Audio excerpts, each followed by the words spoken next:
अस्सलाम वालेकुम एवरीवन। ये आप देख रहे हैं लाहौर में ट्रैफिक जाम है जो कि इंतहाई बुरी हालत में है पूरी ट्रैफिक। ये लाहौर का माल रोड है जहाँ पे ट्रैफिक जाम है।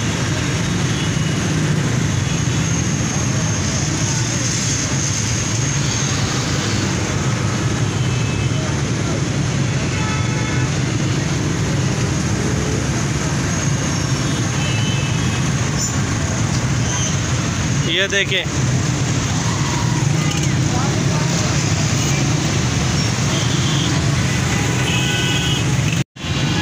इंतहाई बुरी हालत है ट्रैफिक की।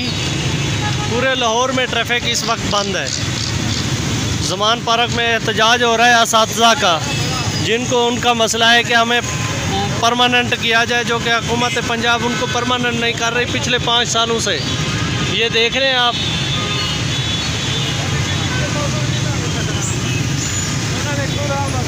बहुत जलील किया लेकिन